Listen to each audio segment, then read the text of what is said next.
Welcome. I want to first thank everyone for getting here tonight. I know with the traffic and the weather that it proved a little difficult, but I am so happy that you're here and that you made it. I wanted to just say that we have been working on this project for over a year now. We began working with Georgia State last year and pulling all of our archives together. As many of our presidents know, but maybe some others, we basically have had documents passed down year after year after year. They started in people's basement, they graduated up to someone's office, then they went to actually a physical office, and then they made it here to this library, and you'll be able to view that tonight. In kicking off Women's History Month, we thought that it was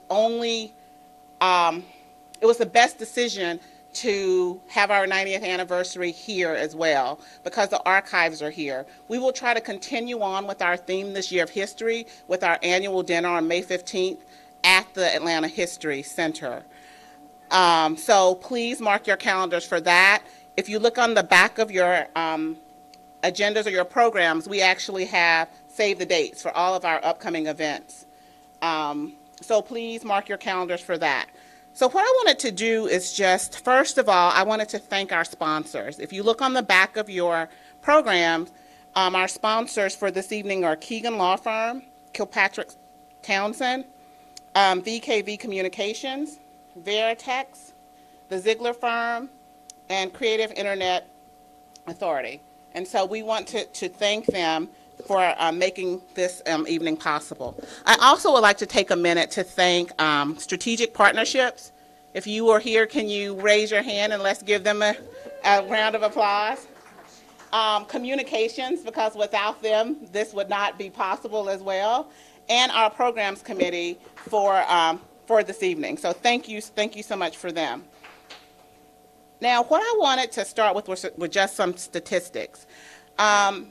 As of now, there is 12,432 active and good standing women lawyers in Georgia that are members of the bar. We have 16,444 active and inactive women in good standing as members of the bar. Currently, we have 768 GAWL members as of February 15th of 2018. I think our highest number of actual members was back around 1980s and early 90s. And I think at that point we had about 1,000 members. So one of the things that we have done this year is we have pushed our board, and I'm going to push you today, to get people to get involved in GAWL again so that we can get our membership numbers up to that 1,000. And I know that that's possible, and we can do that with your help. So please encourage other people to be members of this great organization. I want to go back a little bit in time and tell you that we are here today because our organization was founded in 1928. And our first president was Minnie Hale Daniel. She established the organization from 1928 to 1929. She was the first president. She graduated from law school in 1911.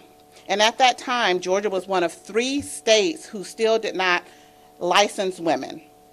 And she introduced the Women Lawyer Bill, and which provided for licensing of persons, but persons who were only at that time interpreted as males and corporations. She wrote the bill. It took her 5 years, and it finally passed in 1916 when women were admitted to the Georgia bar. My, oh my, we've come far. We have. Georgia, our organization also played a decisive role in allowing women to serve in juries in Georgia. GAWL wrote the bill, which went through 7 revisions before getting a final draft. According to judges in support of women jurors, they would say, the ladies would judge trials with clear-headed logic, fairness, and consciousness. They also said that women in the courtroom are not overly emotional, overly susceptible to handsome lawyers or defendants, nor do they shrink from undesirable cases. So this is kind of what the judges thought of women during that time. But GAWL took action to advance the bill, and for that we are here today. At the annual dinner in 1944, GAWL's founding document stated that this association is organized to promote the welfare and interests of women lawyers, to maintain the honor and integrity of the profession of law, to promote legal science among women, to aid in the enactment of legislation for the common good and the administration of justice.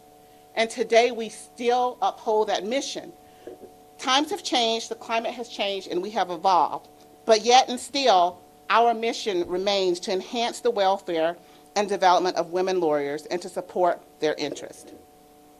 As we were putting this exhibit together and just going back and looking at our past presidents and our archives and everything, one of the things that still remain outstanding is we have, well, first of all, let me say this. We have had 90 presidents, and as of today, we have about 37 remaining presidents that are living, okay? And one of the things that, as we were looking at those years, look, I'm like, they've been working us hard, y'all, but anyway. But one of the things that kind of remains outstanding is that we noticed when we were looking at the actual years of all our presidents is that between 1941 and 1943, we didn't have a president. And I don't know if it was during the war. We're still trying to go through the archives and go through our records and determine why did we have that gap. Another question that remains outstanding is, when was the first woman of color a member of the organization? And that is still something that we're trying to work with our presidents and with other women who have been involved in GAWL but may not have been in a leadership capacity to get those questions answered, because we have members out there who want these questions answered. But one of the things is that when I have spoken with some of our presidents most recently, one of the things that I was able to uncover is around 1980, early 1990s, we did not have a member of color as far as on the board. And there's potentially we didn't have any membership. But I highlight that tonight to basically say how far we've come. I think it's important for us to realize that in the climate that we currently live in and the world that we live in, that we're making strides. And it's really, it's very admirable for our organization to point out these things and to continue to strive in order to fill these gaps. So I say that to you because our history is evolving. And we are trying to find the right information to fulfill these gaps. And so if you know, or you know of other people who were members of our organization during that time, and they have answers, we want those answers. So please, as you go through the archives tonight, as you listen to the stories of our presidents, as you give your testimonials, both oral and written, we want you to keep that in mind to basically to assist us in completing our history. So one of the things I also wanted to point out is it has been a pleasure serving this organization this year. There are so many things that we're doing, and I could not do it without the board that I have. Our board has evolved. We have diverse board members. We have board members from different backgrounds. We have board members who aren't lawyers, and I think that adds to the conversation. I think it adds to the diversity of perspective on our board. So as we move forward to 90 years more, many years more, I hope that we continue to have this diversity of thought and perspective, because I think having everyone at the table only makes us better and it only makes us stronger. So I am going to get off my soapbox, but I wanted to welcome you all here tonight, and I wanted to introduce you to our past presidents. We will be moving into GAWL over the decades, so we will hear from our president from 1980s. Elizabeth Apley, she would tell us about her decade. Shana Steinfeld and Nancy Whaley would tell us about the 1990s. Lee Wallace, 2000s. And Cindy Manning or Carol Davis will tell us about 2010. One of the things that we did in preparation for the 90th is we did 9 questions to 90. So you're going to have to stay around, because after the closing of the ceremony, we're going to pull the winner of that for the people who answered the questions. So you have to stay around for that. But I want you to really enjoy the evening. I want you to take the time out to do the oral history, to write the testimonials, to speak with our past presidents, because they are here for us to learn our history and to just know more about the organization. Before I turn it over to our first past president, Elizabeth Apley, I would like to introduce the Dean of Libraries for Georgia State University. So without further ado, I would ask Jeff Steele to please come forward to give his welcome. Thank you. Good evening. It's so good to have you here with us this evening and to celebrate both the opening of the archive and the significant anniversary for your organization. One of the things that really distinguishes one library from another in the academic library space is the size and quality of their special collections. And we have some really rich and wonderful collections, and now we're so pleased that your materials are part of the archives that are available for researchers here. It's an exciting time to be at Georgia State. There are a lot of great things happening here at the university, a lot of national press for what we're doing around student success. At the same time, our research portfolio has really taken off, and the archives and special collections here are right in the midst of that. Our archivists get the collections used by students in the classroom. We get students up here. We have students that work on projects. We've had a number of students that have worked for us that have gone on to become archivists. We have graduate students from other institutions that come and use our materials. And so this is a dynamic place, and I want you to know that your materials will be used and appreciated for generations to come. And again, just so glad you're here with us this evening, and hope you enjoy the time here. Thanks.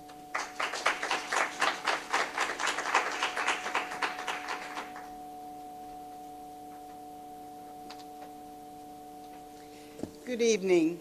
It's a great pleasure to be here with you. Before I begin my prepared remarks, I do want to say that I am not the oldest living woman lawyer in Georgia, no, and despite the fact that I have the honor of speaking first.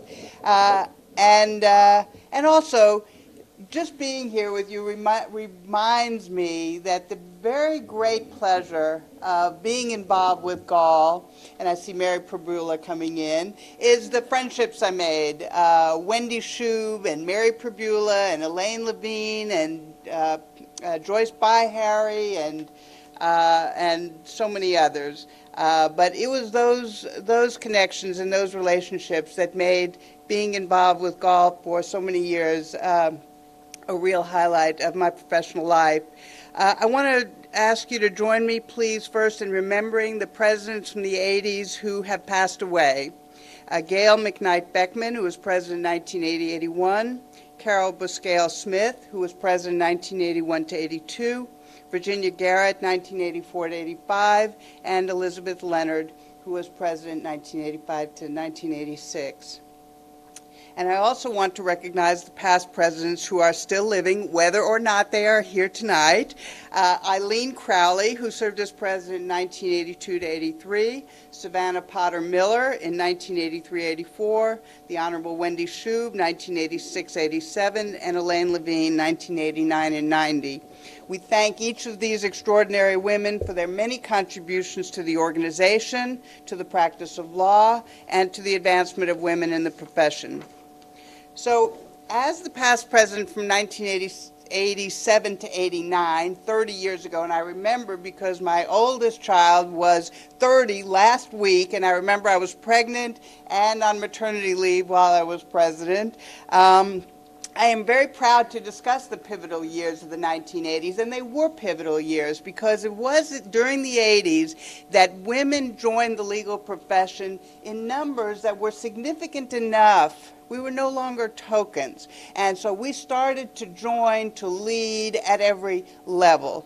And why is that? So beginning in the 1940s, women constituted about 3% of students in law schools, 3%. I mean, that's clearly a token level.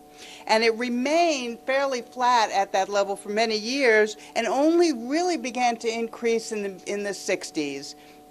to about 10%, and then in the 80s to a third. And when I was in law school, a third of the class was female. I think the ABA number is 36%. So that made a huge difference, and it happened pretty quickly. So I want to give a few examples. We were asked to identify some milestones.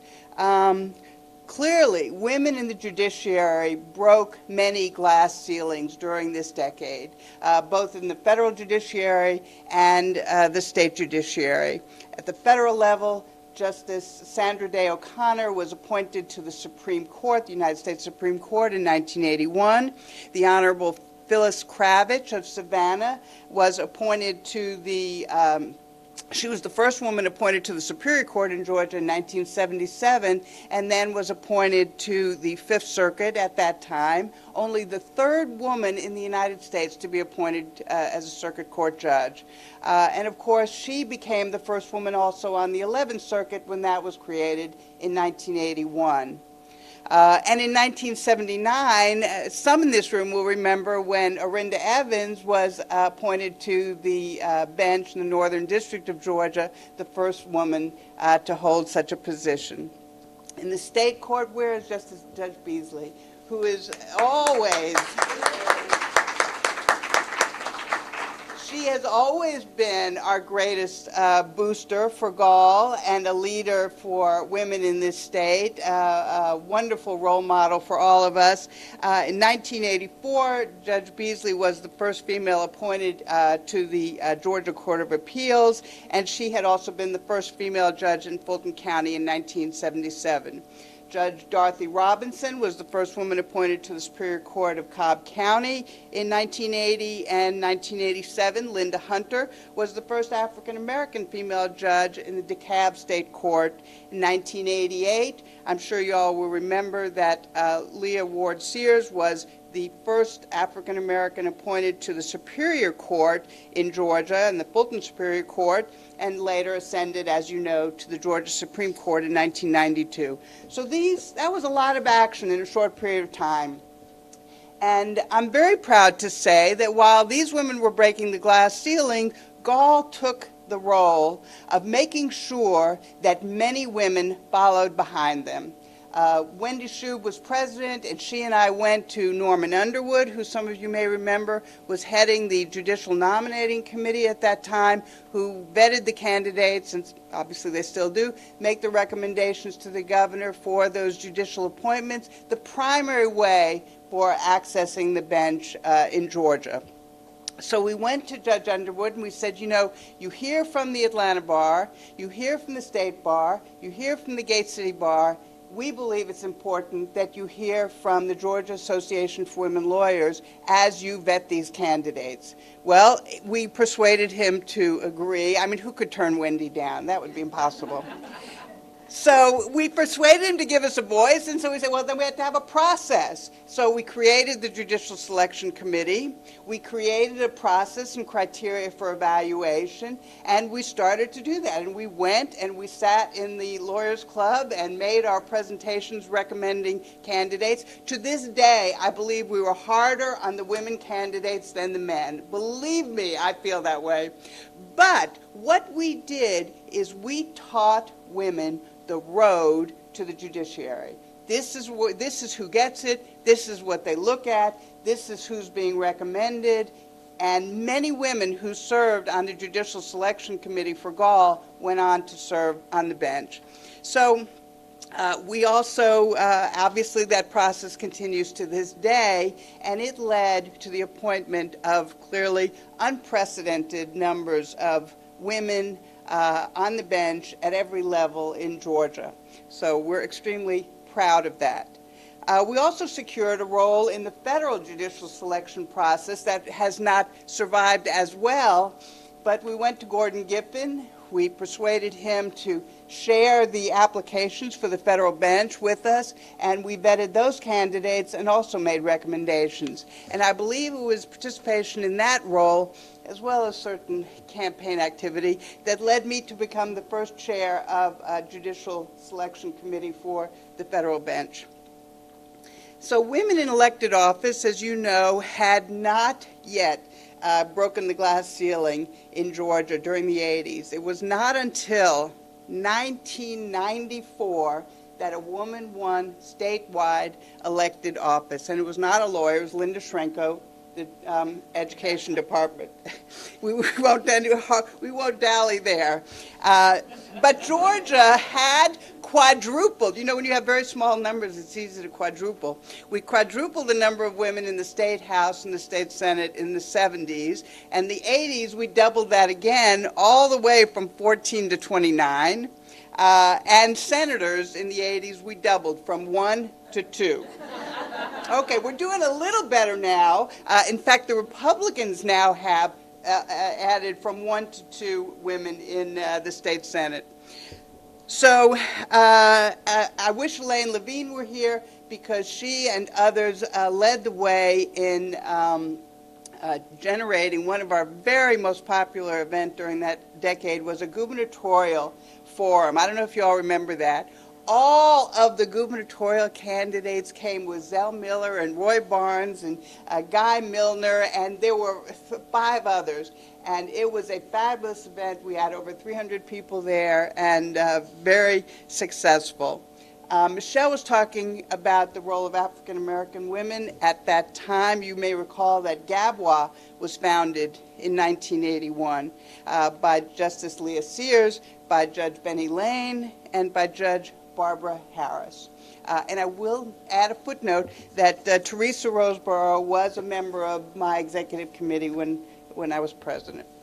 So just Michelle was kind enough to mention that we did reach record levels of participation for GAWL, and it all started when a handful of us gathered in Margie Pitts-Hames' office. Margie was a past president of GAWL, and persuaded, arm-twisted, Betty Leonard to run, to accept the role of president. We had to not pool all of our money. We each chipped in to buy letterhead and envelopes for the organization. And we felt it was time to move in a new direction, to build and grow the organization. So we grew the organization by starting with an annual mailing to every female lawyer in the state. And we added a regular newsletter. And we held receptions at the annual meeting of the State Bar, both in Atlanta and Savannah. And we provided CLE at those annual meetings and throughout the year. We started quarterly luncheons that were extremely popular. This is back in the days when lawyers went to lunch and they drank, and they really did. We did it at Heron's, and very popular. During that time, we co-sponsored with the ABA Commission on Women in the Profession a reception at the ABA meeting, the annual meeting that was held here in Atlanta. And who were we working with? Who did we put this event on with?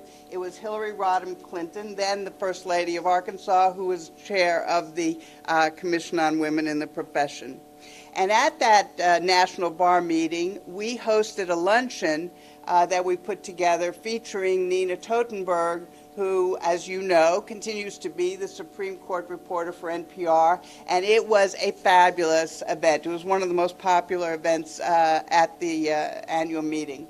And during that time, especially Wendy and I did the maternity leave survey in cooperation with the Atlanta Bar Association, which you all have continued to build on and grow. But at that time, the very idea of having a maternity leave policy, much less saying women could step away from their jobs as attorneys in law firms in order to take care of their newborn, was quite radical. We had knockdown, drag-out fights over what the recommendation should be, and thankfully, you all have grown and strengthened those recommendations. Thank you to all of you.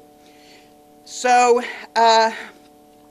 you all may remember as well that in 1984, the Supreme Court ruled in a Georgia case that a woman denied partnership may have a cognizable claim under Title VII. That was Betsy Hishon suing King and Spalding. And partially as an outgrowth of that pivotal decision, the Chief Justice of the Georgia Supreme Court created a commission to examine the issue of gender and race bias in the profession.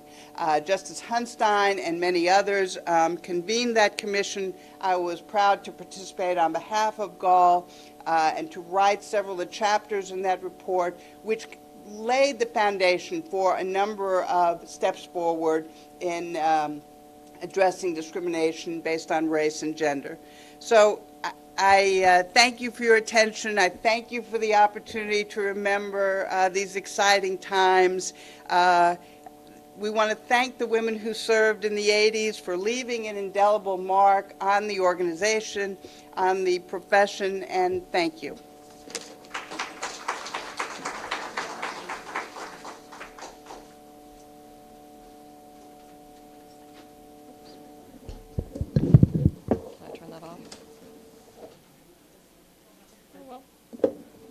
So we have a fan here that, well, good evening, everyone, and welcome to the 90s. So while the 80s had a lot of exciting things, we will tell you that the 90s were our stop growth, not very sexy in a lot of ways, but we made a lot of progress and we laid a lot of groundwork that propelled GAWL into the 2000s. So we'd first like to recognize the women of the 90s. So Mary Perbula came in. Where's Mary? Mary started off, she was our president from 1990 to 1991. Susan Howick, who's not with us tonight, was 91 to 92. Carol Naughton was 1992 to 93. I think Patty Gorham came in. Patty was 1993 to 94. Jeanette Blanco was 94 to 95. Romaine White was 95 to 96. Shayna Steinfeld with me today, 96 to 97. Laura Kurlander-Nagel was 97 to 98. I was fortunate to be president 98 to 99. And Kimberly Warden was 1999 to 2000, and we lost Kimberly several years ago. So, we're going to go through some facts, kind of Academy Award style, and we may overlap a little bit with Elizabeth here, and part of that may be because we're old here, and there's some blending as to what happened in which decade and under which president, so forgive us for the overlap. So which is why we need archives. We need archives. and interestingly enough, it seems that GAWL presidents have a tendency to be pregnant during GAWL terms, which make it easy to remember when you're president, because in 1992, I had my first child. I was on the GAWL board for 3 pregnancies, and I remember very clearly when I was president because I totally panicked my board when I got pregnant with child number 3 the year I was president, and they thought I couldn't handle it. We just thought she was crazy for being pregnant with number 3. So I will always remember that I was pregnant 96, 97 because it started with the Olympics and ended with the birth of my 3rd child. But Patty was pregnant with a child during her term. Elaine was pregnant with a child during her term. I mean, you could just go through all these presidents who were pregnant during their terms. Something in the water. So anyway, during the 90s, which was a decade of growth and restructuring, GAWL had no offices. We had no executive director. We had a voicemail box. We had, at the top, $6,000 in our bank account. No sponsors. We had approximately 600 members. Which we tried to boost, and by the time 2000 came, we were close to 1,000. But we had all of our meetings at Sutherland, Asbill, and Brennan. Thank you, Patty. Which they hosted all of our meetings, and they hosted our voicemail box. Now, see, I have here that we sponsored the ABA meeting with Hillary Rodham Clinton in the 90s. So we have to go back and check that date. We have to check that. With Hillary Rodham Clinton, yes. Mm-hmm. So Linda Klein was running for secretary for the State Bar of Georgia, and GAWL got behind her to support that race. And we did it by gathering together, writing postcards, licking stamps in support of Linda's first race. And as you recall, Linda went on to become the first woman president of the State Bar of Georgia. So for those of you who aren't as old as we are, this entailed sitting on the floor and licking stamps and putting them on postcards and actually putting them in the U.S. mail.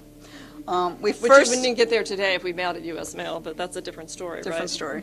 GAWL first incorporated itself. We filed our first returns with first having a challenge with the IRS because all of our records were lost. And they were lost in the excuse that we gave to the IRS, which was the true excuse that the officer gave us that had the records, that the records were eaten by termites in her attic. We disbanded a controversial PAC. We shifted our annual dinner format from a member of the president's home to a formal sit-down dinner at one of the nice restaurants in Atlanta and brought in big-name speakers. We added an annual big fun art auction to fund annual scholarships. And we had our first Shana inspiration to develop an award, our Kathleen Kessler Award.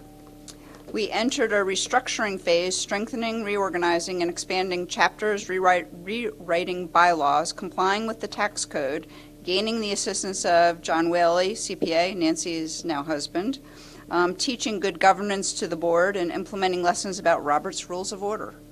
We learned how to do fax blast, phone trees, and we used postage stamps when necessary. We did not have any email. We didn't have any websites. We didn't have the internet, but we did have fax. Which was much cheaper than postage stamps. But it garnered a lot of criticism from people who didn't want all the blast faxed. We printed the newsletter in the Fulton County Daily Report.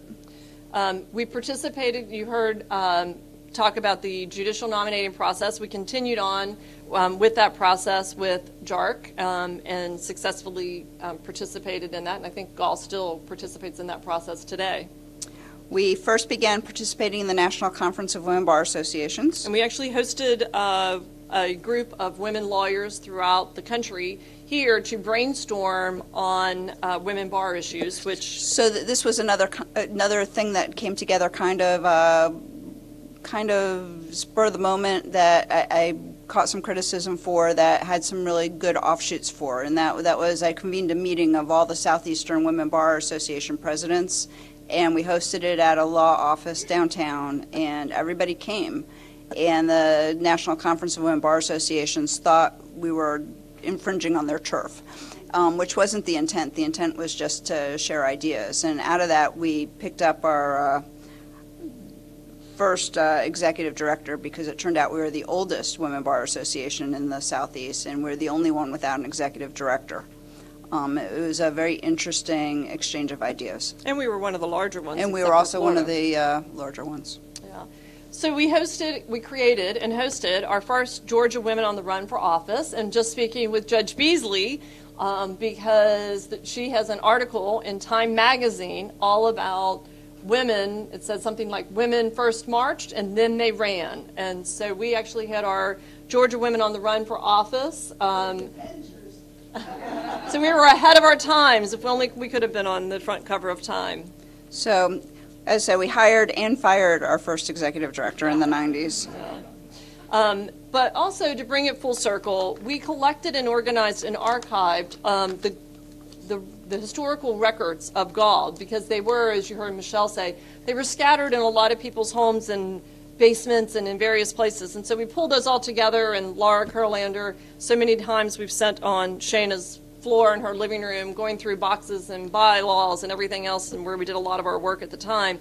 And we think, if our memory serves us correct, that Marjorie Girth, who was the dean of the law school at the time, helped us take all of those archives, and Georgia State Law School housed them for us for a while.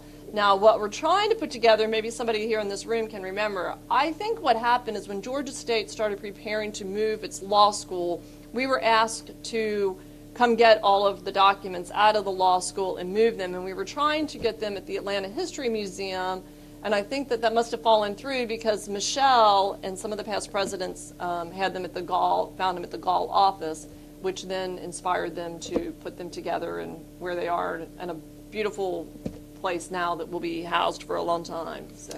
So just one other thing, which we didn't prepare for, but Elizabeth had noted that in the 80s, women coming out of law school were around 36%. Mm-hmm. When Nancy and I were at Emory, our classes were around 50%. So the shift from the 70s to the 80s to the 90s, we seem to hit the 50% mark in the 90s also. Yeah, but I echo what Elizabeth said, and I think what everyone will say, that some of our dearest friends came from our time with GAWL. And when I joined the board, I was fresh out of law school, and I just went to a GAWL meeting. They're like, do you want to be on the board? And so I joined the board, I think, in 90. I graduated from law school in 91, started practicing at the end of the year, and I think I became on the board in 92 and stayed on the board until past president. But I know that going, Carol Naughton and Patty and all of the presidents before, they welcomed us with open arms. And, you know, one of the things that I try to tell young women lawyers is that GAWL is a great place to hone your leadership skills, to learn your interpersonal, and if, like, I work in a specialty area of bankruptcy, it's a place where I get to meet women from all areas of facets of the practice of law, and it's very unique in that way, that we're women, that we all come together. And so those of us that have stayed active in GAWL for all the years, we're just so grateful. And I mean, hats off to the women that came before us, and hats off to the women that came after us of what you've made GAWL into today. It's awesome. So thank you. Thank you.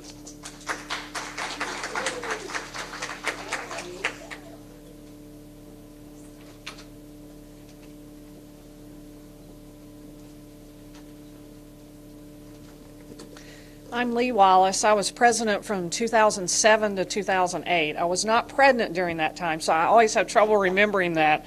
Fortunately, they printed up new name tags, so now I have it in proof.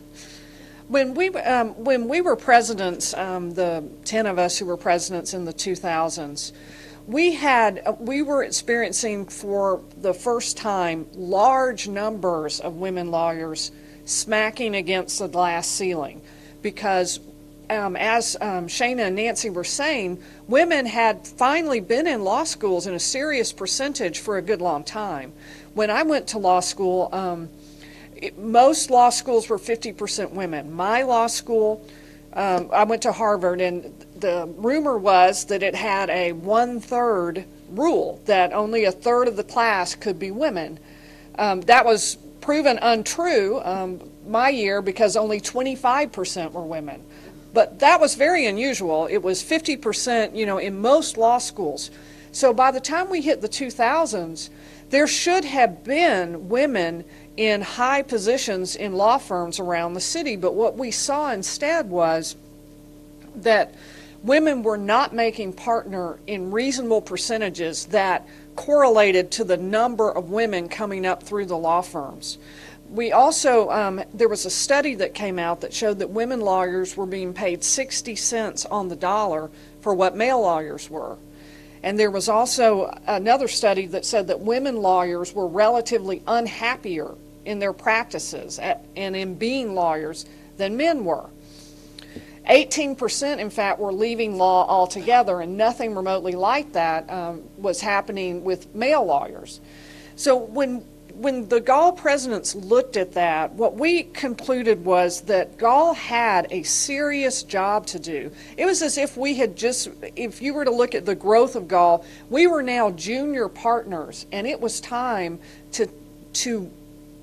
we were supposed to be at the very top of our game right now, because women lawyers needed that support, and they needed to be able to break those barriers, and it wasn't happening without some kind of support from an institution like GAWL. So we did what, the way it worked through the 2000s was we did what I call dreaming in multi-year increments. We sat down, and I'll go through the presidents by telling you kind of how it worked. Jill Pryor, now an 11th Circuit judge, and Beth Baer were the first two presidents of the decade. And they organized the board, got us got the regular meetings, the board structure, and came up with the idea of continuing all of that with a strategic plan. Stacy Hyken and Rebecca Godby, the next two presidents, actually instituted the strategic plan. We had a weekend-long meeting at Evergreen Inn in Stone Mountain and came up with the GAWL plan. We spent a lot of money on a facilitator, but it made, it literally transformed GAWL to have the organization and the vision for the 10 years, so that for the first time, well, not for the first time, but we were cohesively thinking about not what do we want to do this year, what are our goals, but what do we want to do for the next years, plural. How are we going to take this organization someplace different? And then Lori Speed and Stephanie Fries-Aaron were the two who actually began the implementation of the plan and started.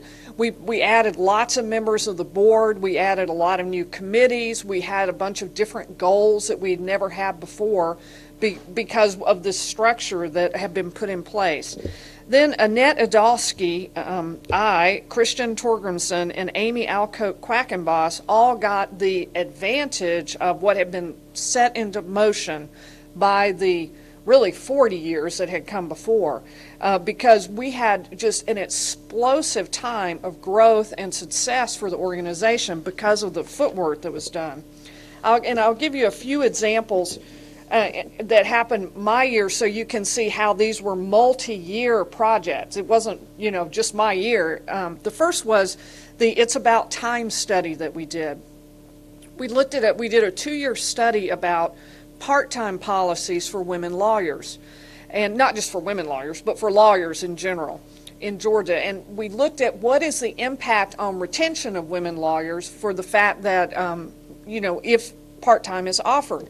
We found some fascinating things. For example, we found that part-time was considered 36.5 hours a week.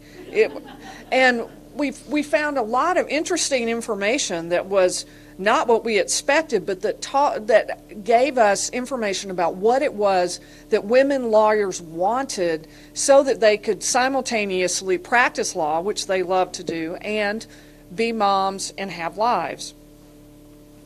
That study was, we retained the Princeton Research Group 2 years before me to collect the data. The year before me, we hired a Sonoma State University sociologist, Penny Wang, to prepare the written report. And then in my year, the report got written, the study got completed, all the data came in, and we published that. 50 mainstream media picked up references to it. We had articles about it in the ABA Journal Online, the Fulton County Daily Report, and the National Law Journal. And then there were other things that happened my year were things that we started my year, but that we intentionally wanted to continue throughout the next years of GAWL. One was we began interviewing women trailblazers, and we started an oral history of videos to go on our website, which is in and of itself something new because GAWL hit the internet age during the 2000s. And it was a time when, you younger lawyers will have absolutely no idea what I'm talking about, but no one knew how to get a website going. This was something that everybody thought we should do, but no one knew how to do. And the initial attempt was, I think they hired somebody's nephew's cousin's best friend who was a college student. And of course, that was money down the drain, and no website ever was generated from that. And we went through several learning curve experiences like that before. And in my year, for the first time, we did a brand new website where you could sign up for events. And that was, so we went through the learning curve of the internet age during that decade as well. We also started my year the Leadership Academy. And the goal, of course, of the Leadership Academy is to train women lawyers to be leaders in our field. Many of them, of course, will become GAWL presidents or active on the GAWL board, but also they will be active in other areas, not just law, but also other areas in the community. And that was one of the ways we wanted to pay forward to GAWL and to GAWL members what we were being given from the years before. So the growth of GAWL was very explosive during that time frame. Our membership increased 60% in 2 years. It was actually 2007 to 2008. That was the highest number we ever had of members. We hit over 1,000 in that year. We expanded chapters outside Atlanta. Savannah had already existed, but we added Columbus, John Marshall Law School, and a Southside chapter that year. We started the neighborhood networking breakfasts during that decade and tried to organize for the first time for up until then, really, most lawyers had been downtown. And so it was easy. If you were going to have an event, you would typically put it downtown. Most lawyers could just stop by after work. Well, that was no longer the case by the 2000s. Women were all over the city and outside the city. And so we struggled with, how do we plan and organize events that will pull in women from different parts of the city with different lifestyles and life choices, and how do we get them to an event? How do we have an event where they can attend? And although we did have someone who was helping us at the time as an executive director, it was a part-time executive director working at most 20 hours a week. Most weeks just 15 hours. We did not have a full-time employee, which we definitely needed at about that point. And one thing that I wanted to point out that we did, since it's being taped, I just want this to be remembered, was we also had organized a roundtable of all the presidents of bars from the state of Georgia, led by GAWL and hosted by GAWL. And the idea was sort of like what Shana did with the organization she pulled together of women's organizations. We wanted to give each other ideas, and we wanted to share some of the growth ideas GAWL had and get ones back for GAWL. And that was a great organizational meeting. I asked the past presidents, all of them, unfortunately none of whom can be here tonight, but I asked them, what do you think about your presidency? What do you think are the things we should remember? And it was interesting because to a person they said, this is one of the best things that I've ever done in my life. I loved that year. I grew so much, I learned so much, and I made so many wonderful friends. And we had such a sense, I think, throughout that period that we were working for a greater good, that there was purpose and meaning behind what we were doing. And we wanted to leave a legacy of leadership and training for women lawyers.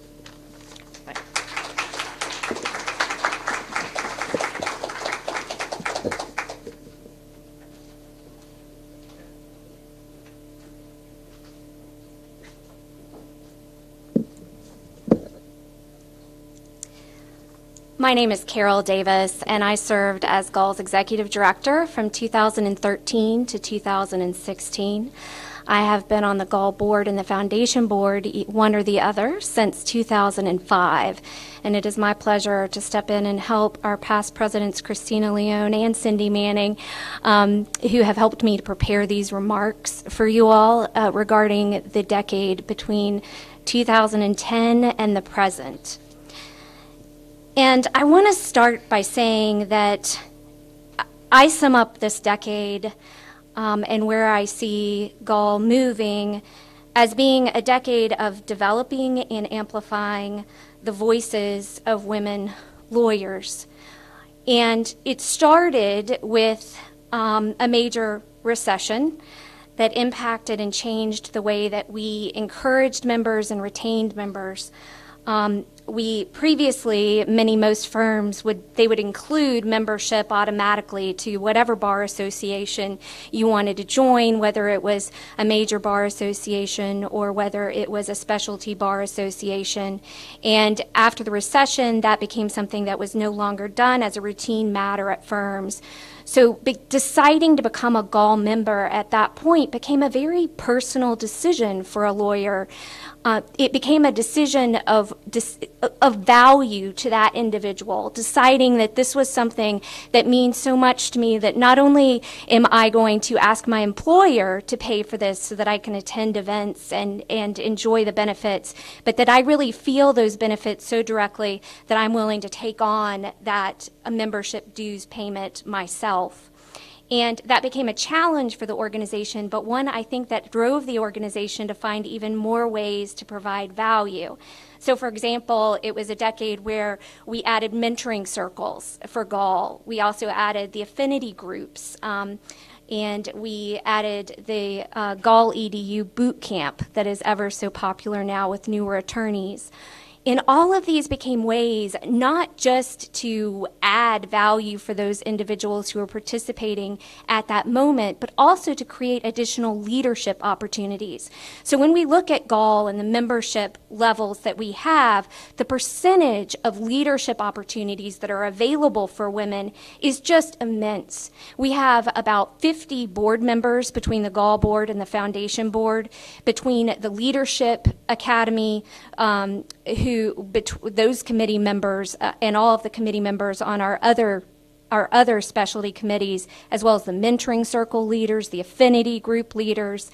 All of those bring in additional leadership opportunities and bring that number up well over 75. So we're getting close to the 100-person mark here in leadership positions, which I think is really a large benefit of this organization when you look at the percentage of leaders per the membership. So if you have almost 10% in leadership, I think that that's something to really be proud of. It's also been a time, because of that we were able to, that those were ways to support and develop the voices of women lawyers. So all of those programs became unique ways to provide benefits to somebody in a particular situation. There were also, however, discussions and a drive to really see how we could amplify the voices of women lawyers. So, for example, we continued and did another study on women in the law called the Leaky Pipeline Study, and we looked at why are women leaving the law? Why are they changing? Why are they leaving big firms? Why, if we have this number of women in law schools that are graduating from law schools, if we have this percentage that is so high and so on par with other men, why are women not on par in leadership positions, especially in large firms and businesses? To the same numbers? Why is the percentage not the same?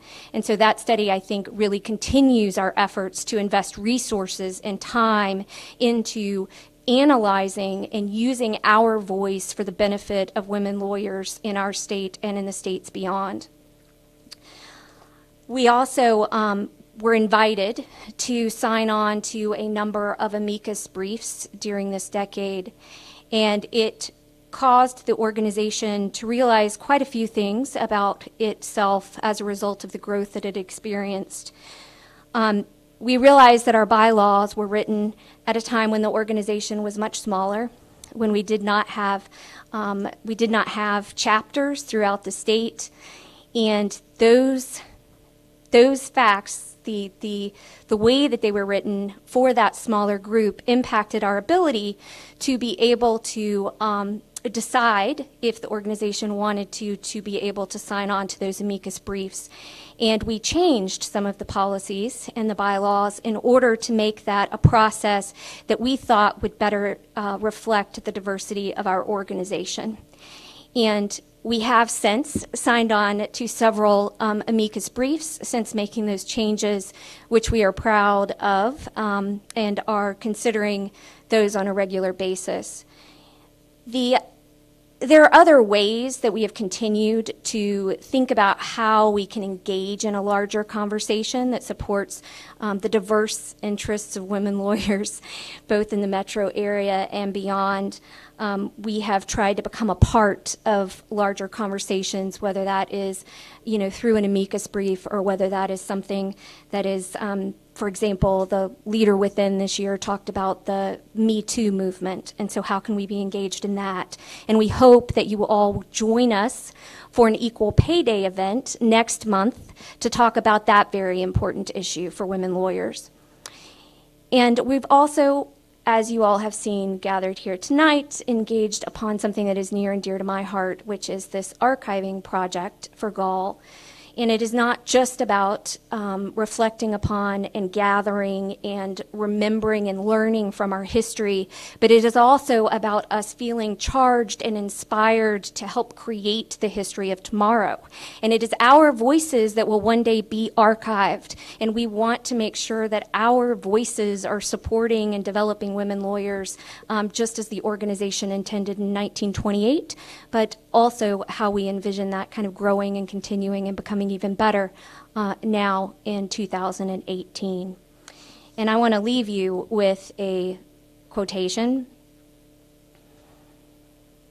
It's by Audrey Lorde.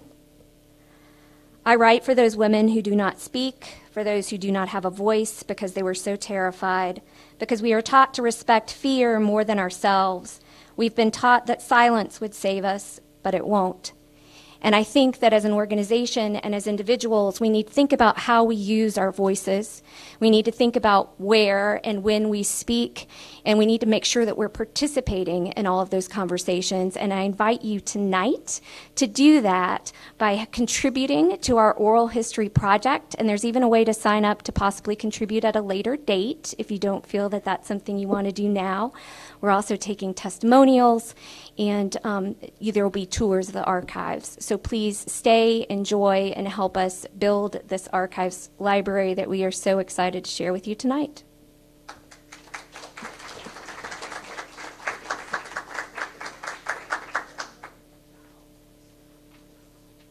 Wasn't that wonderful? It was such a joy to actually get to hear it. We have looked through our records and our scrapbooks, but there's nothing like actually hearing the oral history. So I want to thank you guys for coming here tonight and actually lending your voice. So thank you. And I would like to just encourage you guys to continue to explore, walk around tonight and actually take a tour of where our records are kept, to actually give an oral or a written oral history or written testimonial, and just to kind of look at the exhibits that are here. Not only are our exhibits here, but there's an exhibit on feminizing politics. There's the Eastern Airlines exhibit, so there's a lot of other interesting things for you to explore. One of the things I did want to point out is that GAWL continues its growth. This year we've actually added 2 additional chapters to our already 6 or 7 chapters. I'm trying to go through them in my head. But the ones that we've actually added is a Middle Georgia chapter that has about 38 members as of today, and we've also added a Tifton chapter that has about 27 members. So we continue to grow throughout the state. We continue to touch women lawyers. And so I want, as you leave here today, I want you to think about the impact that GAWL has had in your life. Our vision this year for the organization was impact, and it was inspire.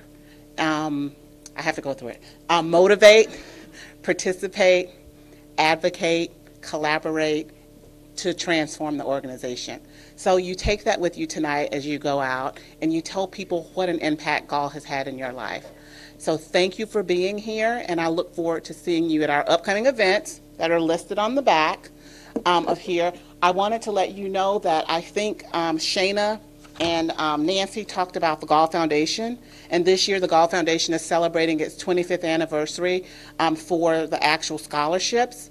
That event will be on March 24th, so we encourage you to go to that. And also, Lee talked about pay, and GAWL will be having its Equal Pay Day event on April 10th, and we will explore that. And for any of you who are looking for vacation, GAWL is actually having an international CLE where it is actually traveling to Greece. And the reason that we're traveling to Greece is because Greece has one of the smallest pay disparities between men and women, and the U.S. has one of the largest. And so we are going to go there and talk to those women to figure out how that, what that's all about.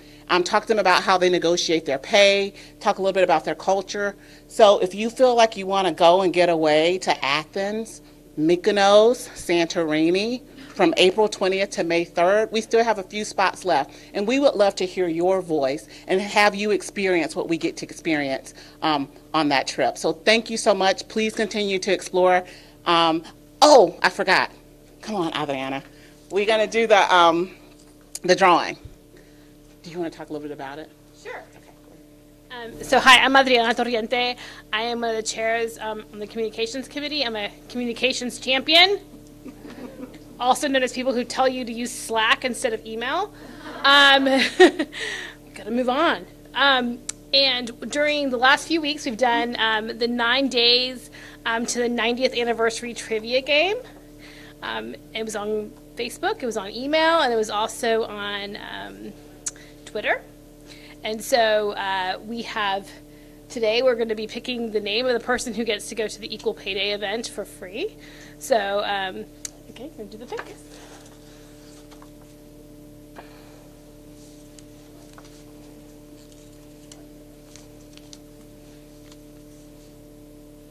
Laurie Smith. Is she here? Okay, we will let her know if she's not here.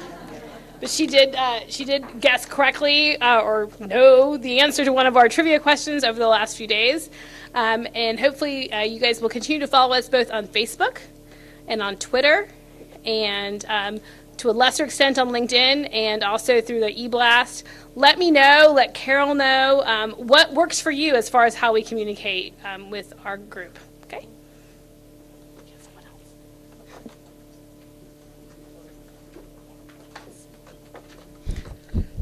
And last but not least, we would like to thank Morna Gerard for helping us put this collection together. We could not have done it without her, and she works here at the Archives Library. She's a special collection and archivist here for the Women and Gender Collections. So thank you, Morna. We really appreciate it. And again, thank you all for being here.